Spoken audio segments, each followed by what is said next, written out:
It was early June of 2021 when Claire Jennings, a 34-year-old single mother, decided to take her 9-year-old son Ethan on a short camping trip in the Adirondack Mountains. She told friends it was meant to be a quiet getaway, just the two of them, away from the noise of town life. Claire had grown up hiking these trails with her father, and wanted to pass that same love of nature on to her son. They packed light: a small tent, 2 sleeping bags, a weekend's worth of food, and Claire's journal, which she often carried everywhere. The two arrived at the trailhead on a bright Friday morning. Witnesses later recalled seeing Claire laughing as she adjusted Ethan's backpack straps, making sure everything was secure before they set off. The weather was calm, skies clear, and there was no indication of danger. Other hikers on the trail described them as cheerful, excited, and full of energy. Ethan even carried a disposable camera, snapping photos of the trailhead sign and his mother smiling beside it. It should have been a perfect weekend. By late Sunday, however, something was wrong. Claire's sister expected her to call once they had returned to town, but no call came. Hours stretched into the night, and concern grew. By Monday morning, authorities were contacted, and a search team was sent to check the trailhead. What they found was eerie. Claire's car was still parked exactly where she had left it, untouched. Inside were her purse, extra clothes, and even a bag of snacks. It looked as though she never intended to leave it behind. When rangers pushed deeper into the woods, they stumbled upon their campsite. The tent was still standing, undisturbed. Inside were their sleeping bags neatly unrolled, food supplies still zipped in containers, and Ethan's camera sitting beside a half-empty water bottle. Nothing was knocked over or dragged away, and there were no signs of a struggle. It looked as though the two had stepped away from camp for just a moment. Yet they never came back. The most chilling detail was that no footprints, drag marks, or trails led away from the site. Even search dogs picked up nothing beyond the perimeter of the campsite, as if Claire and Ethan had simply vanished into thin air. The Adirondacks had swallowed countless stories of the lost before, but this disappearance was different. It wasn't just people missing. It was the complete absence of a trace, a silence in the woods that felt deliberate, almost unnatural. Search and rescue teams were dispatched within hours of the report, sweeping through the forest with trained dogs, infrared drones, and helicopters. At first, optimism was high. Experienced hikers occasionally wandered off trail, and most were located within a day or two. But as the hours turned into days, the optimism faded. The dogs circled the campsite repeatedly, whining as if confused. Their handlers claimed the scent simply stopped, not fading into distance, not carried by wind, just gone. It was as though Claire and Ethan had never stepped beyond that tiny circle of earth. Authorities widened their search, combing through the woods in expanding grids. They scoured ravines, streams, and animal dens, believing perhaps an accident had claimed them. Experienced climbers were brought in to check steep cliffs and caves, while divers searched nearby lakes for any sign of clothing or remains. But the deeper the teams searched, the stranger the case became. No broken branches, no scraps of fabric snagged on thorns, no trail of discarded belongings. Nothing that normally accompanies a lost hiker. It was as if the forest had closed its mouth around them. By the end of the second week, volunteers from surrounding towns had joined the effort. Hundreds of people moved shoulder to shoulder across the trails, some carrying flashlights, others banging sticks against trees to stir up wildlife or frightened wanderers. But the forest gave nothing back. The only sounds were the occasional cries of crows overhead, and the crunch of boots on leaves. Many volunteers reported an uncanny sensation, that the woods seemed unusually quiet, absent of its usual rustles and calls. Like it was holding its breath, one man later said. Theories began to circulate as frustration grew. Some believed a wild animal, perhaps a bear or mountain lion, had attacked them and dragged them away. But predators always leave behind evidence: shredded clothing, blood, drag marks, something. Others whispered darker suggestions: human involvement. Had they crossed paths with someone in the forest who meant them harm? Yet again, there were no signs, no third set of footprints, no evidence of violence. The mystery only deepened, and with it came a growing unease among even the most seasoned searchers. After 30 days, the official search was scaled back. Claire's family refused to give up hope, but the sheriff's department quietly admitted they had no leads. What lingered most in everyone's mind was not just that mother and son were gone. It was the absence of anything at all. In most missing person cases, there are breadcrumbs, a trail, a clue, a direction to follow.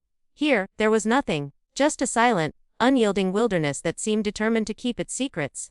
As the official search dwindled, locals in the nearby towns began to share stories, accounts they had been too nervous to speak of when the search teams were still combing the woods. Several hunters claimed they had heard faint cries echoing through the valleys at night. At first, they dismissed them as coyotes or owls, but what unsettled them was the tone. It sounded like a child's voice, thin and desperate, calling out for someone. One hunter swore he heard the words, "Mum, help me," carried faintly across the trees, only to vanish as he tried to follow the sound. Campers reported a different kind of strangeness. Laughter in the woods when no one else was nearby.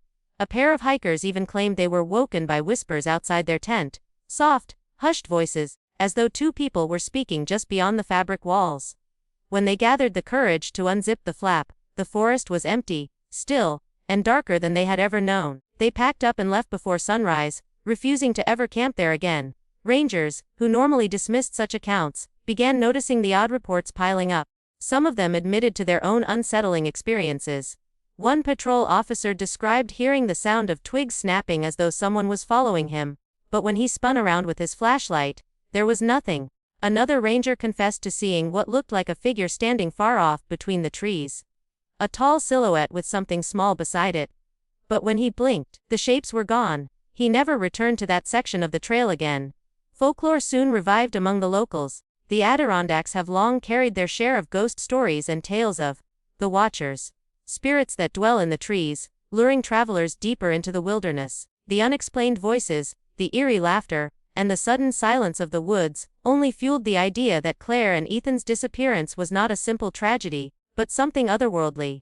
Families began warning their children not to wander too deep, repeating old sayings like, "If the woods call your name, don't answer back." Despite the warnings, curiosity kept drawing people in. Paranormal enthusiasts, amateur investigators, and thrill seekers began to visit the area, hoping to capture evidence of the supernatural. Some returned with shaky recordings of faint voices or strange shadows moving between trees. Others came back empty-handed, but admitted feeling watched, as if the forest itself were alive and aware of their presence. And still, the rumors grew. Somewhere deep within the Adirondacks, Claire and Ethan's voices were still out there, whispering through the trees, begging to be found. 2 years passed, and the disappearance of Claire and Ethan faded into a quiet, painful mystery. Their names still lingered in local conversations, but the forest had claimed them in silence, leaving only questions behind. In the fall of 2023, a seasoned hunter named James Carver decided to set out into those same woods with his dog Scout. James wasn't interested in ghost stories. He'd heard them all and scoffed at the talk of voices and shadows. To him, the Adirondacks were hunting grounds, nothing more. Still, he avoided the exact area where Claire and Ethan had vanished, until that October morning. The season was cool, the leaves a mix of red and gold, crunching beneath James's boots as he trekked deeper into the forest. Scout, a German shepherd trained to track and retrieve, moved eagerly ahead, nose to the ground. For hours, the woods seemed ordinary, filled with the calls of crows and the occasional rustle of deer moving through the underbrush. Nothing felt unusual, nothing out of place, but as James crossed into a denser patch of trees, he noticed the silence creeping in, the same suffocating quiet that searchers had once described. The birds were gone. Even the wind seemed to hold back. It was then that Scout froze, ears perked and body stiff. The dog began growling low, hackles rising, eyes fixed on something James couldn't see. At first, James thought his companion had caught the scent of an animal, maybe a bear or coyote, but Scout's behavior was different, more frantic, more insistent. Without warning, the dog lunged toward the base of an old maple tree, pawing at the earth. Dirt flew in every direction as Scout dug with wild determination, whining between growls as though desperate to reach something buried beneath. James called out to him, uneasy with the sudden change in atmosphere. But Scout didn't stop. The hunter stepped closer, shining his flashlight into the disturbed soil. That's when he saw the edge of fabric. A strip of faded, dirt-stained cloth peeking through the earth. At first, James assumed it was trash, maybe an old shirt or blanket left behind by careless campers. He crouched down to clear it away, but the deeper he dug, the more he realized it wasn't just fabric. Something solid rested beneath it, something shaped. A strange dread began to sink in as James brushed more dirt away with his gloves. The fabric revealed stitching, child-sized clothing, torn but still recognizable. He felt his stomach twist as the realization formed in his mind. This wasn't garbage, this wasn't forgotten gear. Whatever lay beneath the tree had been there for a long time, waiting in silence. And Scout, still whining anxiously, seemed to know that they had uncovered something that should never have been found. James's breath caught in his throat as the soil gave way to something small and pale beneath the torn fabric. At first, he tried to convince himself it was nothing. maybe an animal bone, maybe some hunter's discarded kill. But as he brushed the dirt aside with trembling hands, the shape grew clearer. A tiny shoe appeared, its laces still tied, the rubber sole cracked and yellowed with time. His heart pounded as he realized it wasn't just a shoe. It was still wrapped around the fragile remains of a small foot. For a long moment, James couldn't move. The forest around him seemed to close in, the silence pressing harder than ever.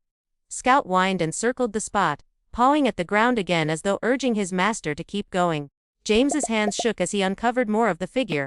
Bones. Small, delicate bones, curled in on themselves as if the child had been laid to rest in that shallow grave. The air grew heavier, and James swore the cold seeped straight out of the earth itself. Beside the remains, tangled within the soil, was something that made his blood run colder than the sight of bones. A crude wooden carving lay half buried, a stick figure effigy, its body bound with twine, its face gouged with crude markings. 2 rusted nails jutted out where its eyes should have been. James recoiled, bile rising in his throat. Whatever had been buried here wasn't just a body, it was something marked. Something meant to stay hidden. He fumbled for his phone with numb fingers, his instincts screaming to call the authorities. Yet even as he dialed, a gnawing unease settled in. The child's remains were here, but there was no sign of an adult. Where was Claire? Why was only Ethan's body lying beneath that tree? And who, or what, had placed that grotesque figure beside him? The questions spun in his head, each darker than the last, each one suggesting that this discovery was not the end of the mystery, but the beginning of something far worse. Scout suddenly barked, the sound cutting through the air like a gunshot. The dog stood rigid, staring into the dense tree line beyond the grave, growling low in his throat. James turned, flashlight sweeping across the forest. There was nothing there, no movement, no figure, just an endless wall of trees.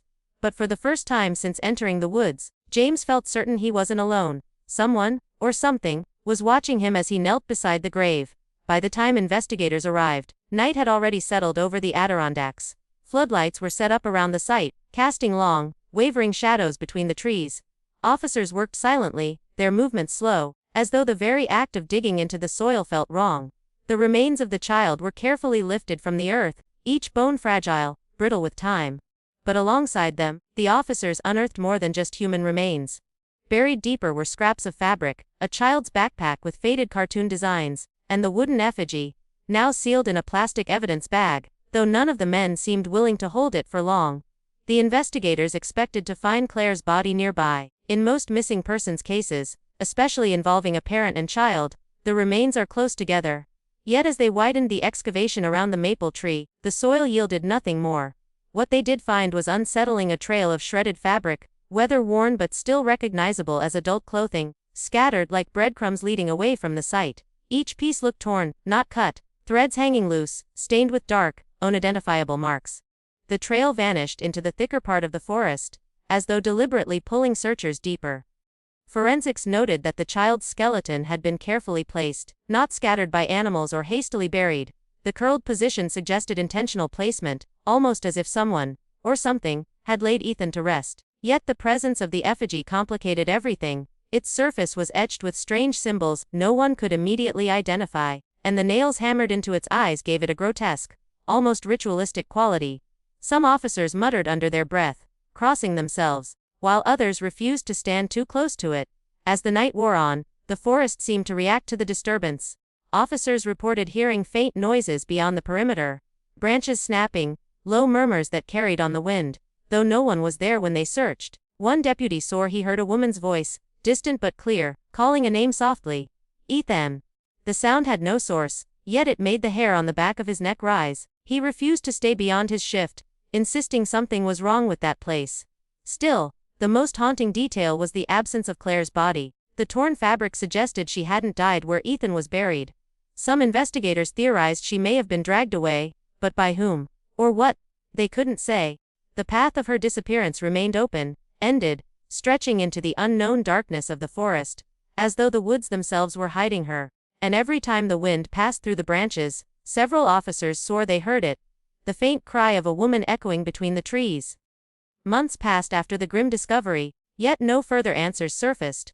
Authorities combed through the area repeatedly, hoping to find Claire's remains or a clue that explained why Ethan had been buried in such a deliberate, almost ritualistic way, but the forest gave nothing more. The shredded fabric trail faded into the wild, and every time investigators tried to push deeper, sudden storms, equipment failures, or strange accidents forced them back.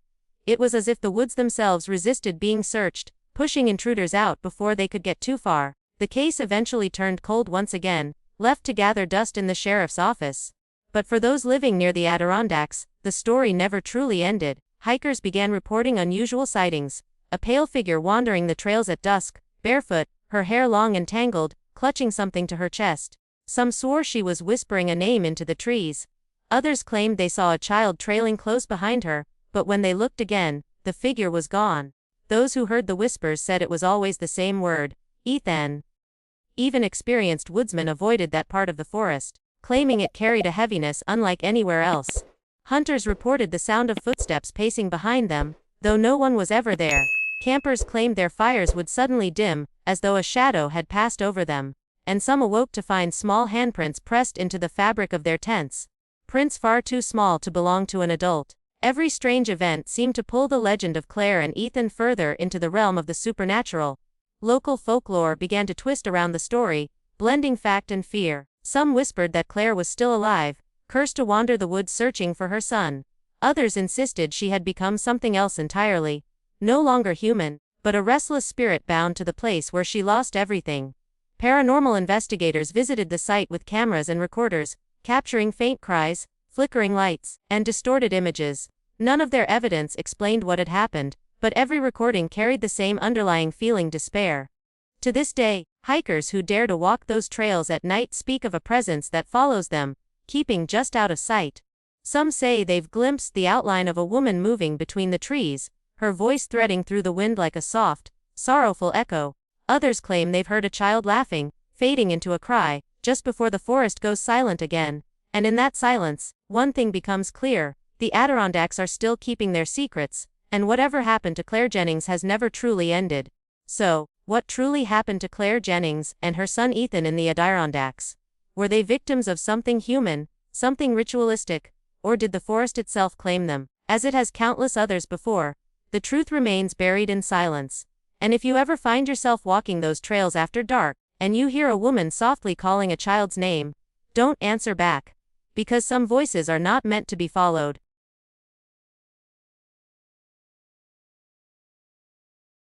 If you liked this video, don't forget to hit that like button, share it with your friends, and drop your thoughts in the comments below. Most importantly, subscribe and hit the bell icon so the next secret finds you first.